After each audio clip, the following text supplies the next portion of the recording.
The dark side of prison. Life behind bars for America's worst criminals.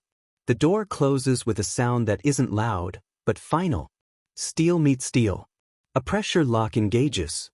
Somewhere behind the walls, air shifts, seals tighten, and the world outside disappears.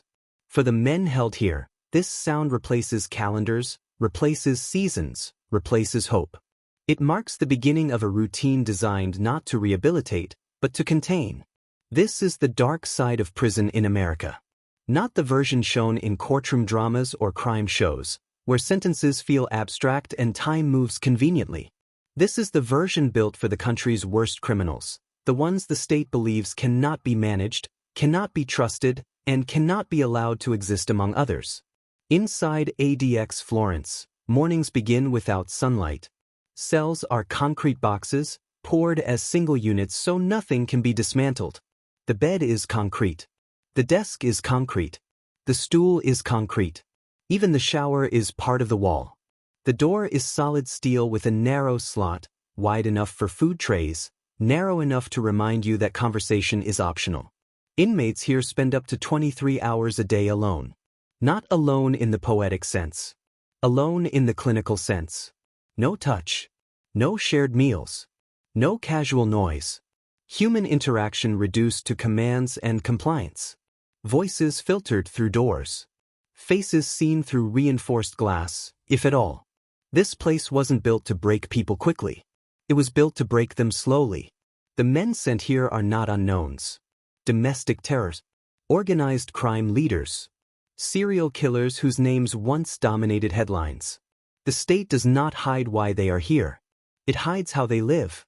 Psychologists have warned for decades about the effects of long-term isolation. Anxiety. Hallucinations. Memory loss. Emotional collapse. But inside ADX Florence, those warnings collide with another priority: control at all costs. A former inmate once described the silence as louder than screaming. Another said time stopped meaning anything after the first year. Days blended into weeks. Weeks into something shapeless. The mind, deprived of stimulation, began inventing its own. The system calls it security. Critics call it psychological warfare. And the men inside call it survival. But ADX Florence is only one face of America's prison reality. Far from the Rocky Mountains, across fields that stretch endlessly under the Louisiana sun, another version exists, older, larger, and just as unforgiving. At Angola Prison, the land tells its own story. Built on a former slave plantation, the prison spans thousands of acres. Inmates work the fields under armed supervision, wearing uniforms that blur the line between punishment and forced labor. Many here are serving life sentences. Not metaphorical life. Literal life. Angola is often described as a prison town within a prison state. Churches, workshops, roads, and farms all exist behind the wire. On the surface, it appears more open than a supermax. There is movement. There is work. There is sunlight. But there is also history. Decades of violence. Racial tension. Power struggles that shaped how inmates align themselves just to stay alive. Lawsuits that exposed conditions the public rarely saw. Men who entered Angola young and grew old behind the same fences, knowing the gate would never open for them. Here, survival depends less on isolation and more on navigation. Knowing who controls what. Knowing when to speak and when not to. Knowing which alliances keep you safe and which ones shorten your life. The violence is not constant. That's what makes it dangerous. It arrives when order slips, when tension spikes, when the balance of power shifts. Angola taught America that overcrowding and long sentences create ecosystems of their own, ones that cannot be managed by rules alone. And then there is history itself, looming over the system like a shadow that never quite fades.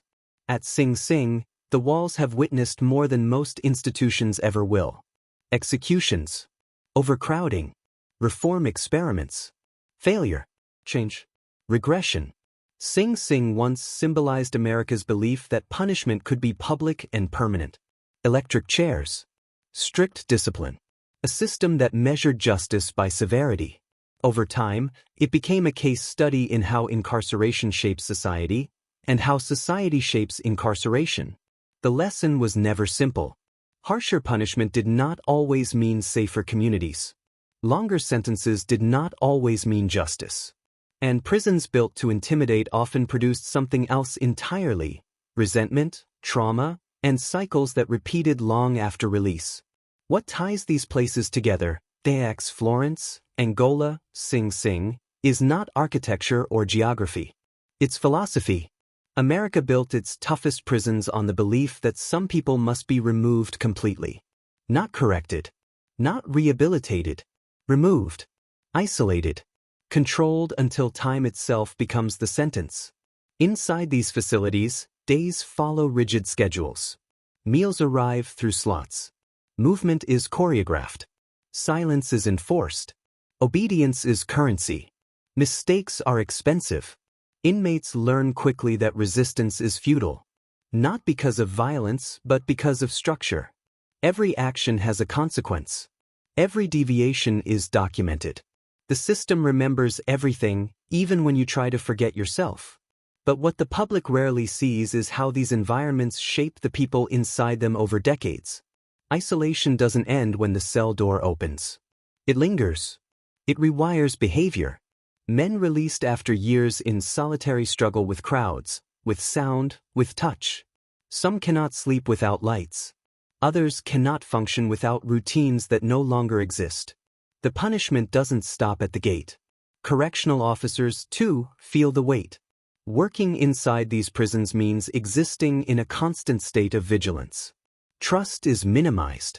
Humanity is rationed. Burnout is common. Silence becomes normal. The system doesn't just contain criminals. It contains everyone involved. And yet, despite everything, despite the criticism, the lawsuits, the psychological research, these prisons continue to expand. Not always physically, but philosophically. Long sentences. Limited parole. Facilities designed for containment over change. Because fear is persuasive. Fear convinces societies that harsher is safer. That isolation is control. That suffering equals justice. And once fear takes hold, reversing it becomes politically dangerous. But cracks appear. Reports emerge. Testimonies surface. Former inmates speak about years lost to silence. Guards talk about systems stretched beyond their limits. Families describe loved ones who return changed, or never return at all. America's harshest prisons were designed to solve a problem. What if they created another one? That question hangs over every locked door, every concrete cell, every man who spends decades staring at walls that never answer back. Chapter 1 ends here, but the story doesn't. Because behind the statistics and security measures lies something far more unsettling: evidence that punishment without perspective can produce consequences no one intended. And when the basement records were finally opened, when investigators began comparing outcomes instead of sentences, what they found challenged the very foundation of how America treats its worst criminals. Not all of them were broken by the system. Some were shaped by it. And in the next chapter, we step into the moments where control fails, pressure explodes, and the line between safety and brutality becomes dangerously thin. The first incident never makes the news. It happens in a hallway or a segregation unit, or a corner of a yard where cameras don't quite capture intent. It isn't dramatic. No riot. No explosion of violence. Just a routine that slips for a moment and exposes how thin the margin really is. Inside America's toughest prisons, control is not maintained through constant force. It's maintained through predictability. Everyone knows where they're supposed to be, when they're supposed to be there, and what happens if they deviate. The system doesn't rely on fear alone. It relies on repetition. But repetition breeds familiarity. And familiarity breeds blind spots.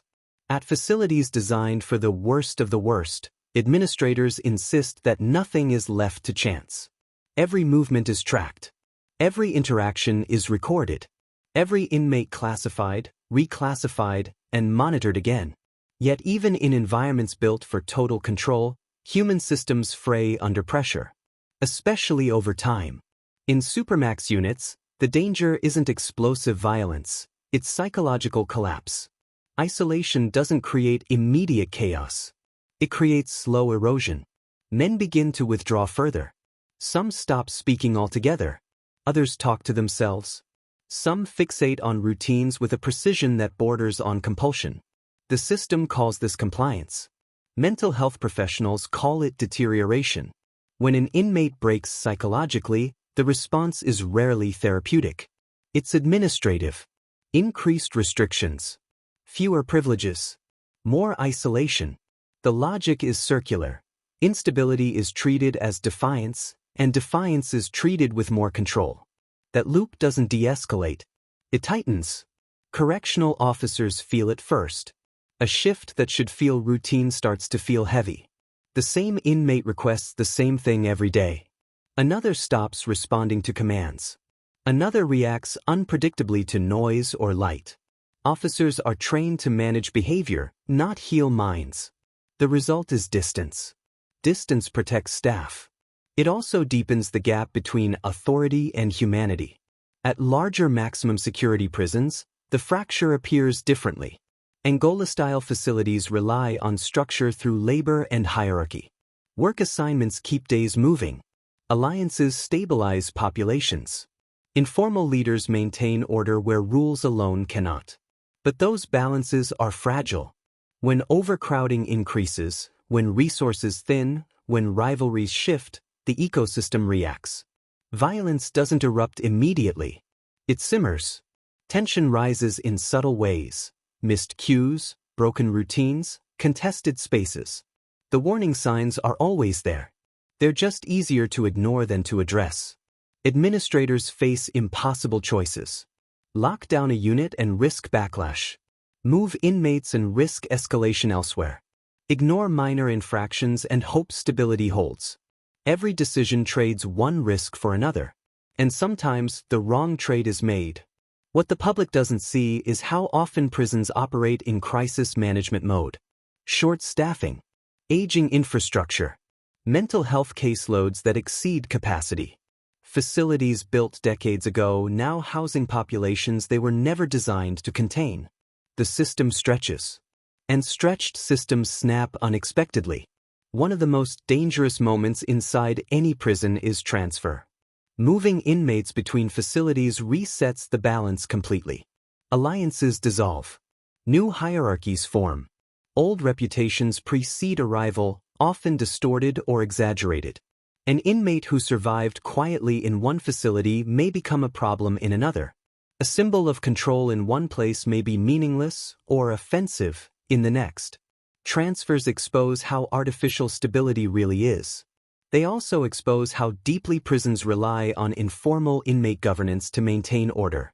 When that governance breaks down, officers step into a role they were never meant to fill, mediators in conflicts they can't fully understand. This is where things go wrong. A misunderstanding becomes a confrontation. A confrontation becomes an incident. An incident becomes a lockdown. And a lockdown becomes a pressure cooker, trapping hundreds or thousands of people in confined spaces under heightened stress. In those moments, the difference between safety and disaster is measured in seconds. And yet, after the lockdown ends, the system resets. Reports are filed. Policies reviewed. Life resumes. The underlying pressures remain unchanged. Because addressing them would require acknowledging something uncomfortable. That prisons built for permanent punishment create permanent instability. The idea that extreme control produces extreme safety collapses under scrutiny. Control works until it doesn't. And when it fails everywhere at once. Staff burnout increases. Inmate resentment deepens. Violence becomes more strategic rather than spontaneous. Silence becomes more dangerous than noise. Some inmates adapt by becoming invisible. Others adapt by becoming dominant. A few adapt by breaking completely. The system absorbs all three outcomes without distinction. And then there are the cases that challenge everything. The inmates who don't respond to isolation the way the system expects. Who grow colder instead of quieter. Sharper instead of compliant. Men who learn to operate within restrictions with unnerving precision. These are the inmates administrators fear the most, not because they are violent, but because they are patient. Patience is unpredictable. A man who has nothing but time can afford to wait. He can watch routines, learn staff patterns, identify weaknesses not in locks, but in assumptions. These inmates rarely act impulsively. When they do act, it's deliberate. The system struggles to categorize them. Are they compliant? Are they dangerous? Potentially. Are they manageable? Until they aren't. That ambiguity makes administrators uneasy. It doesn't fit neatly into classification charts. So restrictions tighten further. Isolation deepens. The belief is that pressure will eventually force submission. But pressure doesn't break everyone the same way. Sometimes, it crystallizes intent. Meanwhile, outside the walls, the narrative remains simple. America's worst criminals are locked away. Society is protected. Justice is served. The details don't matter. Inside, the details are everything. Every prison has moments when order hangs by a thread. A guard who misreads a situation. An inmate who takes a risk. A policy that looks good on paper but fails in practice. Most of these moments pass unnoticed. Some don't. When they don't, the consequences ripple far beyond the walls. Lawsuits, investigations, media scrutiny, political posturing, promises of reform. Then attention fades, and the cycle resumes. Chapter 2 is where the myth of total control begins to unravel, where it becomes clear that the system's greatest strength, rigid structure, is also its greatest weakness. Because rigid systems adapt slowly, and slow adaptation is dangerous in environments that never stop changing. The dark side of prison isn't just what happens to inmates. It's what happens to institutions when they convince themselves they've solved a problem that keeps evolving. By the time anyone admits control is slipping, it's usually because something irreversible has already occurred. And when the files are opened, when investigators look beyond the incident itself and trace the patterns that led there, they often find the same thing. Warnings ignored. Resources stretched. Assumptions left unchallenged. Not failure. Complacency. As Chapter 2 closes, one truth becomes unavoidable. America's toughest prisons are not sealed systems. They are pressure environments. And pressure, when mismanaged, doesn't disappear. It transfers. In the final chapter, that pressure reaches its breaking point, when punishment collides with consequence, and the system is forced to confront what happens when control itself becomes the risk. The moment control finally fails, it doesn't announce itself with chaos. It announces itself with certainty. Inside America's harshest prisons, there is a precise instant when administrators know a line has been crossed. Not because alarms sound or doors slam, but because the usual responses stop working. Commands are given and followed, yet something fundamental has shifted. Compliance no longer means stability. Silence no longer means order. That's when punishment stops being a solution and becomes a threat. The incident that forces recognition is rarely spectacular. It might be a death ruled natural that leaves too many unanswered questions. A suicide that comes after years of documented deterioration. A coordinated refusal to move. A sudden, calculated act carried out by someone everyone believed had been neutralized by isolation. These moments expose the same truth every time. Extreme control does not eliminate danger. It reshapes it.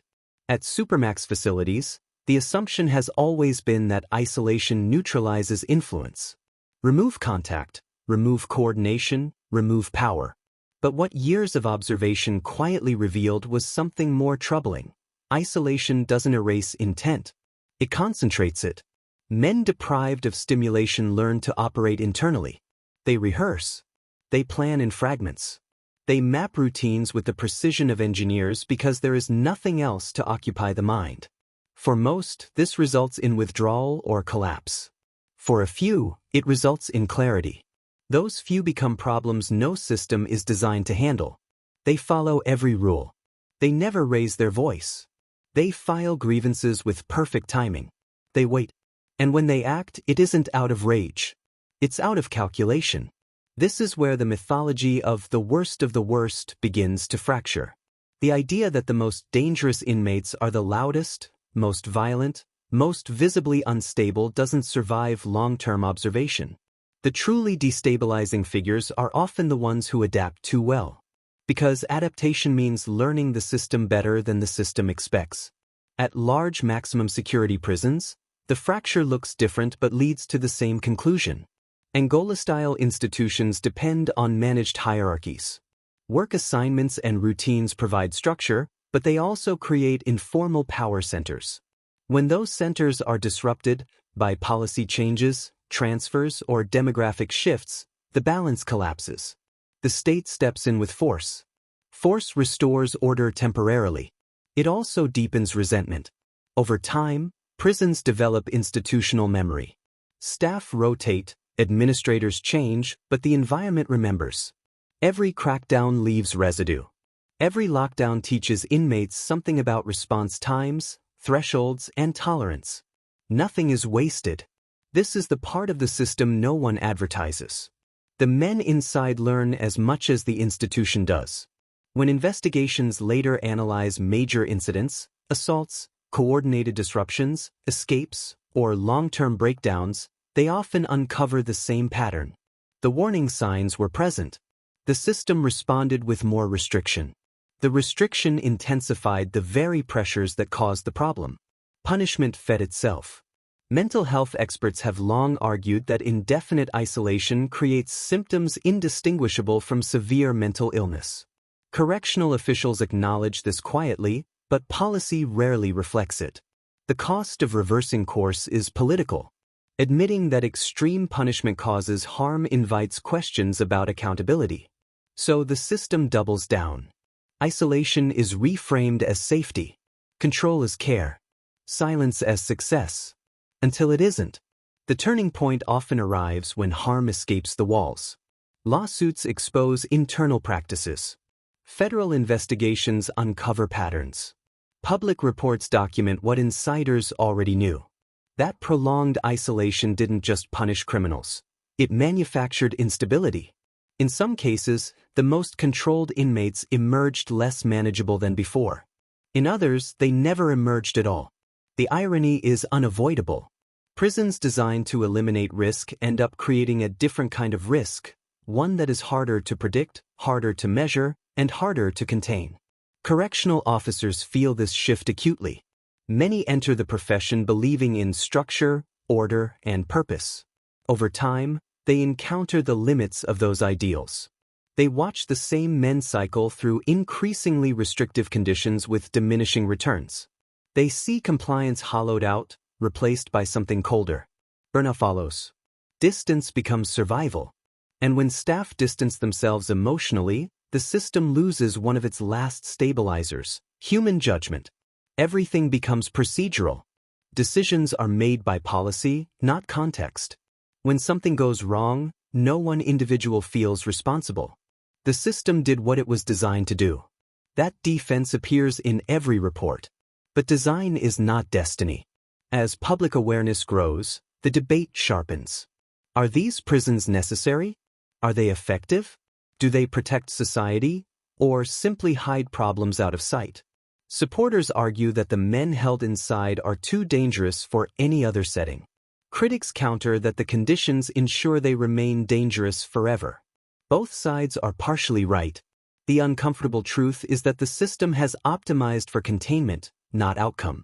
Success is measured by absence of escape, not presence of rehabilitation. Safety is defined by control, not by what happens when control eventually ends. And control always ends. Sometimes through release. Sometimes through transfer. Sometimes through death. When inmates leave these environments, after decades in isolation or rigid hierarchy, they carry the effects with them. Some cannot tolerate sound. Others cannot read social cues. A few retain a hyper-focused awareness that makes reintegration impossible. The punishment doesn't stay behind bars. It spreads. Communities absorb it. Families absorb it. Systems outside the prison struggle to manage individuals shaped by environments that offered no practice in living. This is the part of the story that rarely makes headlines. America's harshest prisons do exactly what they promise. They isolate. They control. They remove. What they don't do is resolve the underlying problem of how to handle human beings deemed irredeemable. Because irredeemable is not a condition,